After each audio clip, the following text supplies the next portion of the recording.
Hello everyone.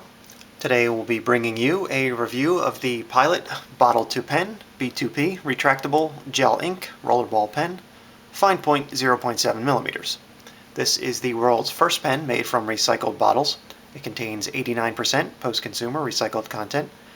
The pen is also part of Pilot's Be Green line of earth-friendly writing instruments. Every Be Green product is made from recycled post-industrial materials and is manufactured in facilities that meet ISO 14001 and 14021 standards. ISO, by the way, is the International Organization for Standardization, and 14001 is an environmental management system which helps to control the environmental impact of a company and improves its environmental performance. 14021 has to do with what kind of environmentally friendly declarations and labels a company can use. Be Green products also use packaging material that is made from recycled board and have retail prices equal to or less than their non-recycled counterparts. This pen is available in black, blue, and red ink. The B2P uses Pilot's G2 gel ink with its unique gel ink formula, and as such they advertise it as being incredibly smooth and long-lasting and smear-proof. In previous reviews I found pens using G2 ink to be smooth, but smearing was always an issue, so we expect that to be the same here today. It has a transparent barrel modeled after a plastic water bottle, so the ink supply is visible. I found that to be a neat aesthetic choice and functional too. Pen is retractable and the whole mechanism feels very solid. The clip is very stiff, but it feels durable, so it should be able to take a lot of use without breaking. Pen is refillable, and as I mentioned previously, uses the Pilot G2 refill. You can access the refill by unscrewing the tip of the pen. Just be mindful of the spring when you do this. G2 refills have that brown or amber colored gel at the top of the refill where the ink ends. Some people find that unsightly. Personally, I don't mind it, and I actually find it somewhat useful. In pens like this one, where the ink supply is visible, it makes it easier to see how much ink you have left just at a glance.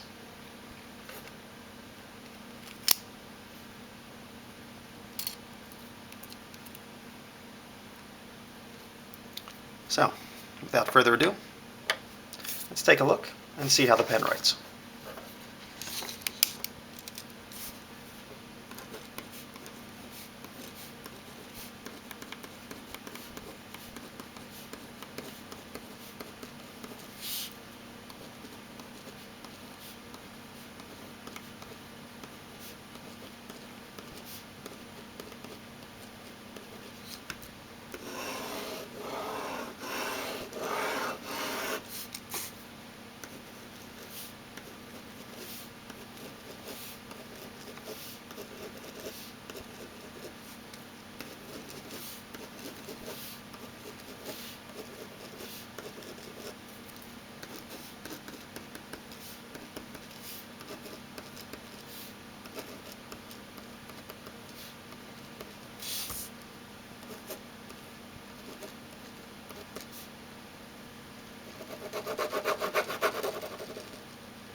After writing with the pen, we notice right away it produces very crisp, dark lines, which really stand out and look great on the paper. The writing feel is fairly smooth, definitely not the smoothest pen around, but it is above average. This pen delivers skip-free writing, although there are some instances of blobbing present here and there. We've tested the ballpoint 1.0 millimeter G2 pens in the past, and blobbing was much worse with that point than it is with the fine point we're looking at today. The barrel of the pen, I should say, it is thicker than just a standard stick pen, which makes it a bit easier to hold. I found that the ridges in the water bottle design of the barrel also did provide good grip. However, I found the pen to be somewhat uncomfortable overall.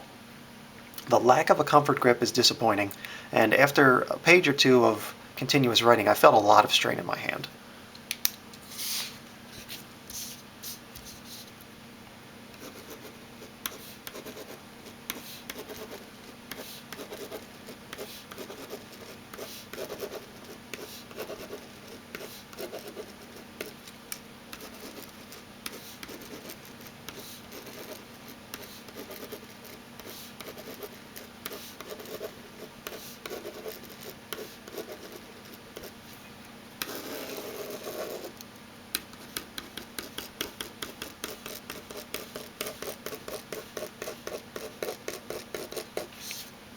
see how it performs with a smear test.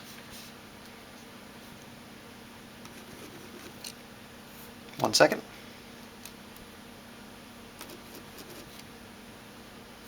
2 seconds. 3 seconds.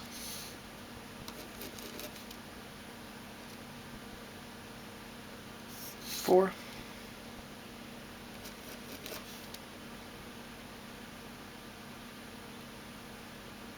And 5.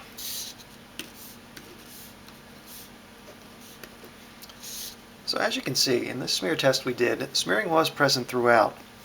Although I should say, after about 2 or 3 seconds, any of the ink that came out normally, just came out and flowed fine, and just a regular amount of ink was pretty much dry by about 3 seconds, maybe 4 seconds. The only reason we got smearing all throughout the test was because of those blobs of ink that came out. They continued to smear 5 seconds and beyond. So we're going to come back to the smear test a little bit later and take a more in-depth look at why they were smearing this long, and how it performs in longer periods of time. Bleed through, very minimal. There were only a few minor spots. As we've seen with other G2 pens, the bleed through occurs primarily where we see those large blobs of ink come out. So if you can see, right there, which correspond to this area here and that one there, where the ink really came out very heavy. The only other spot we see very, very minor is right here. Again, after we took the pen off the paper and started writing again, which was right here. So, let's see how it did with some writing prior. We noticed more of the same. Crisp, dark lines. Pretty much 100% skip-free. Occasional blobs here and there. With the smear test, more of the same. It got a little better in the 4 and 5 second range on that smear test we did prior, but again, we got less blobbing in that 4 and 5 second range, which is why the performance was a little better. In terms of the bleed through, almost exactly the same. The same 2 spots here. So right around kind of when we're writing a curve is where we got some. And then a few other minor areas throughout. It is present, but somewhat infrequent. So, let's take a more in-depth look at the smear test. So overall, looking at this, I'd say it performs fairly, but with a stipulation. The ink, when it comes out evenly, is dry in about 5 to 7 seconds. There's a lot of room for improvement there, but it's not terrible.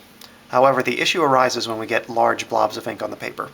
These spots of heavy blobbing can take about 50 to 60 seconds to dry completely, which is a ridiculously long time, especially for a pen that advertises itself as being smear-proof. One thing you'll notice about the extended smear test we did is that some of the longer dry times produced more smearing.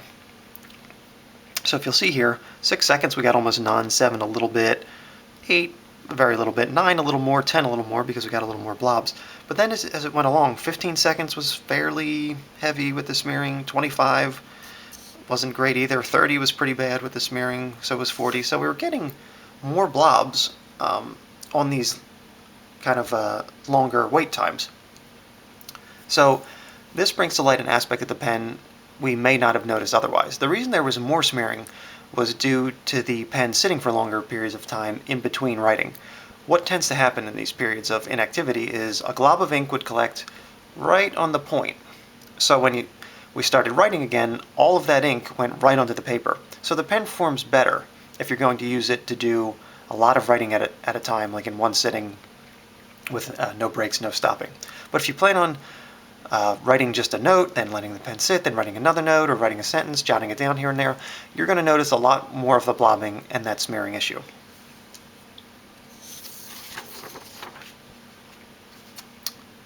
So to sum up, this is a good pen, it performs well, and if you're looking to purchase an environmentally friendly pen, this will fit the bill nicely. Its main drawbacks, the inconsistencies of the G2 ink, and the lack of a comfort grip. That's about it. Thanks for watching.